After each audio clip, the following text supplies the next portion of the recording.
Professeur Didier Raoult, que pouvez-vous nous dire concernant l'épidémie de monkeypox? Bon, pour l'instant, on a l'impression que, d'une manière étonnante, c'est un mécanisme de transmission qu'on ne connaissait pas. Ça apparaît surtout qu'une MST, si vous voulez, plutôt chez les hommes qui ont des rapports sexuels avec des hommes. Pour l'instant, c'est ça à quoi ça ressemble. On verra si ça s'étend au-delà de ça. Mais encore une fois, je pense que dans ce domaine comme dans d'autres, c'est difficile de prédire.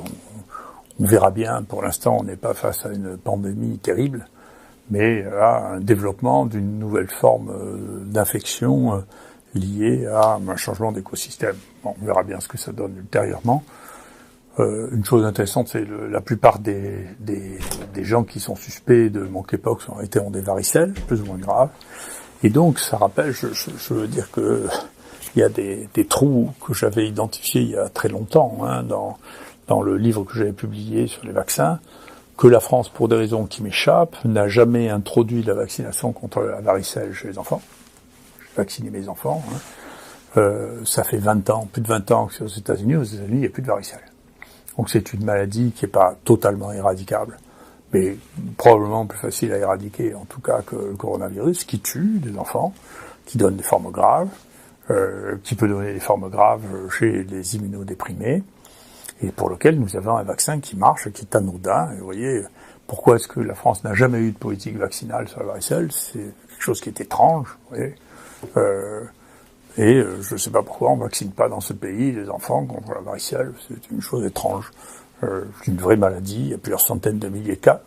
On a l'impression qu'il y en a eu moins, d'ailleurs, pendant tous les épisodes de Covid. Mais si un jour, ce qui est possible, mais ce qui n'est pas sûr, on décide d'être un peu raisonnable sur les vaccins, c'est-à-dire de regarder vraiment en coût de protection, de nombre de cas, de cibles, de qui vacciner, la vaccination contre la varicelle trouvera une place importante, d'une part pour la protection du zona chez les sujets de plus de 50 ans, ça diminuera le nombre de zona, ou chez les gens qui ont un risque de zona plus grand, et puis d'autre part chez les enfants, parce que la varicelle est une maladie qui a un certain nombre de complications, parfois de formes graves, en particulier chez les immunodéprimés, mais pas seulement, et puis des conséquences sociales importantes dans les familles. Donc voilà un vaccin dont personne ne veut parler, qui a probablement une vraie place, dont on ne sait pas pourquoi, chez nous, cette place, il n'y a pas trouvé de place. Alors, vous voyez bien que les politiques vaccinales sont des politiques dans lesquelles la part de la connaissance scientifique est marginale.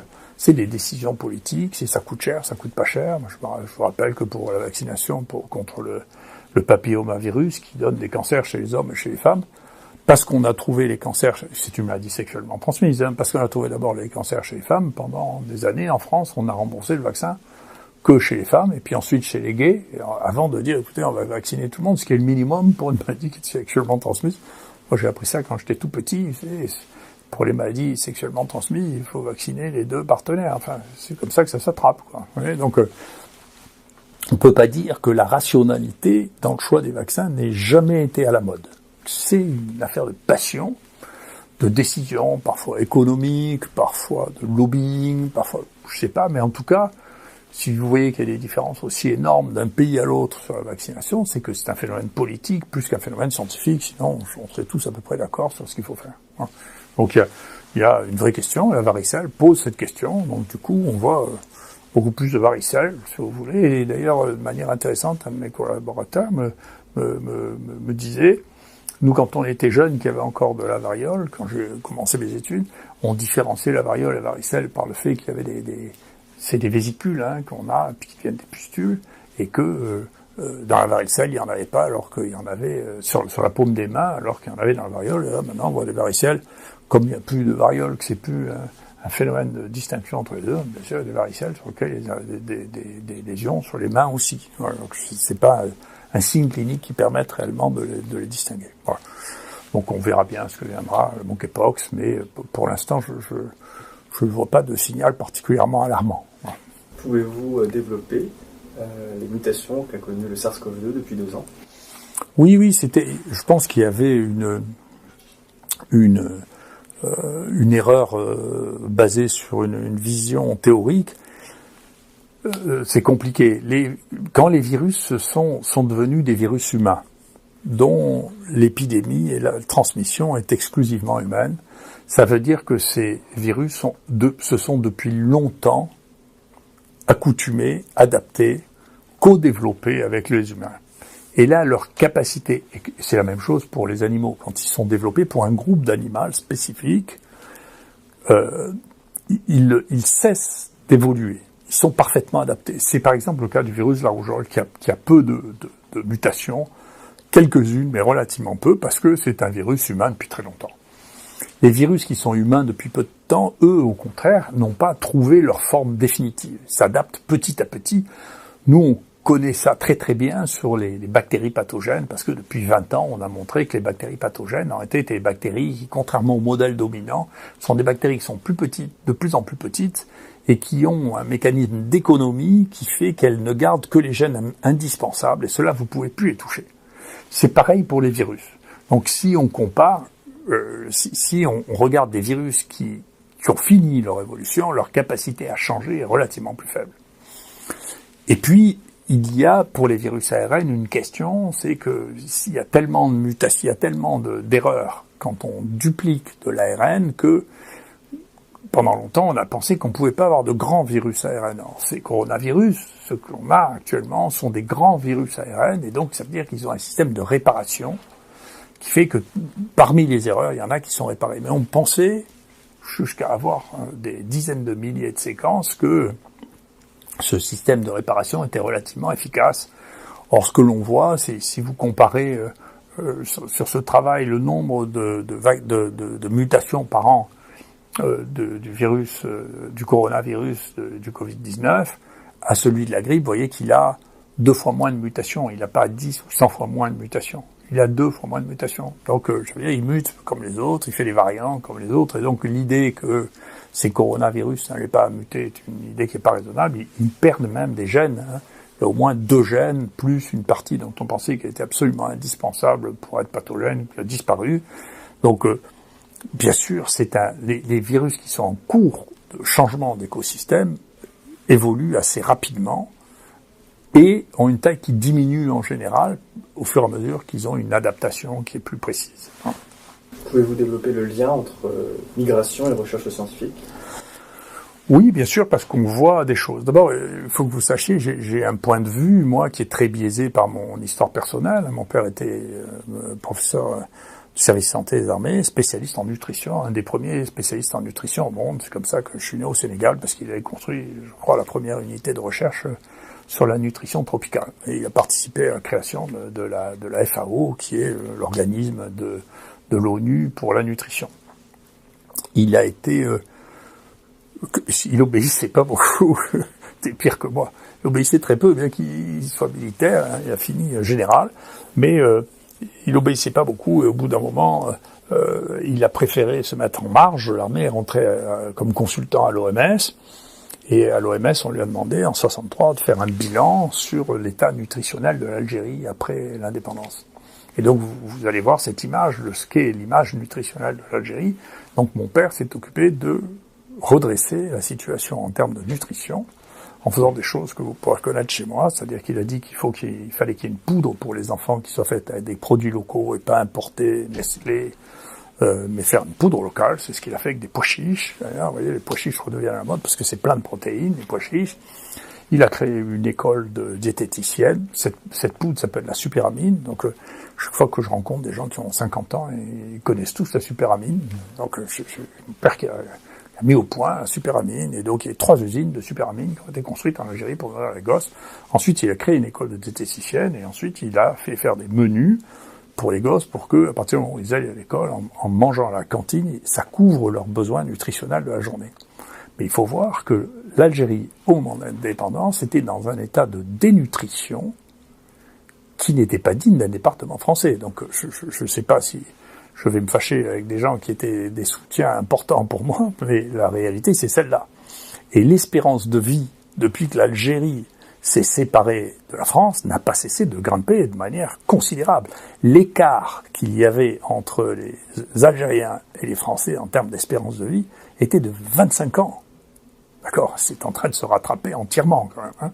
Donc, c'est la même histoire que notre opinion sur le fait qu'on apporte le bien, le progrès et la santé au reste du monde, mais si on regarde la réalité maintenant telle qu'elle était, c'est pas aussi clair que ça.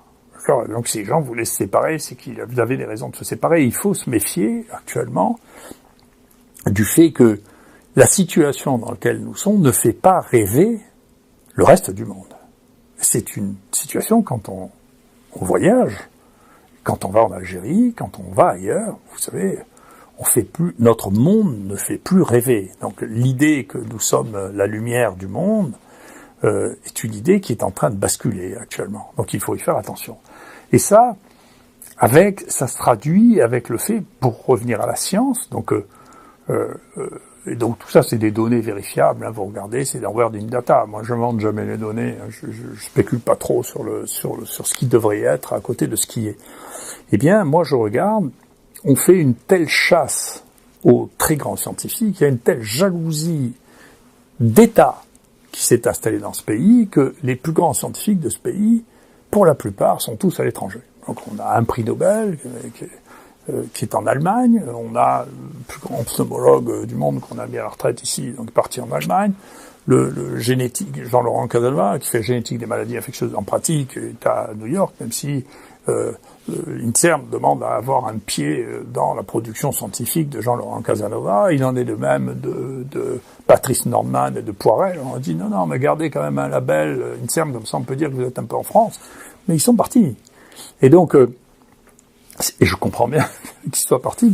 Honnêtement, moi il y a 20 ans, je suis vraiment parti aussi avec ce qu'on m'a fait subir et avec ce que je suis scientifiquement. Donc il y a quand même une chasse à l'élite scientifique qui n'est plus acceptée comme élite scientifique dans ce pays, et donc qui s'en va. Ça, c'est une chose. La deuxième chose, c'est que moi, depuis que je suis en train de m'occuper d'un certain nombre de choses, il y a 12 personnes qui sont venues ici, qui étaient des étudiants, il y a des étudiants de 12 nationalités différentes que nous avons recrutés comme titulaires, en passant par ici, parce qu'ils étaient bons. Et je vous rappelle que la gestion de notre pays a été telle qu'il y a un moment où nous formions 3000 médecins par an avec notre numerus clausus qui était devenu complètement délirant, et où on importait 8700 des pays non européens pour faire des médecins en France parce qu'on les faisait pas. Donc on peut pas, si actuellement, je sais pas quels sont les chiffres, j'ai regardé il y a 3-4 ans, la moitié des gens qui sont en thèse en France sont d'origine étrangère. Donc actuellement, les gens qui font la science, qui font la science en France et qui la pratiquent sont très souvent des étrangers. Dès qu'ils le peuvent, d'ailleurs, ils rentrent chez eux parce qu'ils sont plus heureux chez eux. Notre élite, les gens qui sont formés au plus haut niveau, maintenant s'en vont tellement ils sont ennuyés dans ce pays, d'accord, entre la poussée des gens qui sont frustrés de ne pas être à ce niveau-là et les contraintes administratives. Donc on a un vrai problème. On ne peut pas actuellement dire que la science française peut se passer de l'émigration, mais on devrait se poser la question, moi je le dis depuis longtemps, de savoir, attendez, mais comment on fait pour garder les gens qui sont très bons plutôt que de les laisser être persécutés. Moi j'avais proposé, je n'ai pas été entendu, mais c'est pas grave, d'avoir un médiateur des grands scientifiques pour que quand les gens en peuvent plus et veulent partir tellement on les persécute, il y ait quelqu'un qui essaie de garder, d'arranger les choses, parce que la science pousse des deux côtés, elle tire par le haut, elle pousse par la qualité des gens qui travaillent. Mais il faut des gens, il faut des leaders scientifiques, et ces leaders scientifiques sont en train de disparaître. Voilà. Et donc ça, c'est les chiffres aussi, il suffit de regarder, il y a 3-4 sites que vous pouvez regarder pour savoir qui sont les grands scientifiques français, et qui restent en France. Alors, vous n'arrivez pas toujours, parce que les gens, dans les highly cited, vous voyez qu'ils sont pas en France, où on marque qu'ils sont en France alors qu'ils ne le sont plus. Moi, je sais lire ça parce que je connais ce métier depuis 30 ans. Même en essayant d'arranger un peu la sauce, les highly cited représentent actuellement entre 2 et 2,5% des highly cited du monde. On était à 4,5% il y a quelques années, donc ça va extrêmement vite. Donc si ceci n'est pas pris comme une urgence, si ceci n'est pas pris réellement comme ça doit l'être, et qu'en plus de ça, on n'a plus la possibilité d'alimenter la recherche avec des gens qui ont envie de faire de la science, si vous voulez, et que la priorité de tout le monde, c'est soit de s'amuser, soit de gagner du fric, eh bien, il n'y aura plus de science du tout. Donc, encore une fois, les gens qui sont les plus motivés actuellement, que l'on voit, pour faire de la science, sont très souvent des étrangers. Il ne faut surtout pas couper ce fil-là, c'est essentiel. Tant qu'il existe, tant que les gens préfèrent venir, sont d'accord pour venir ici plutôt que de rester à faire de la science chez eux ou d'aller la faire en Chine. Mais encore une fois, c'est un bénéfice considérable que l'on a d'avoir encore des gens qui souhaitent venir se former ici, à condition qu'on les traite correctement. Et donc on peut absolument pas couper ce fil.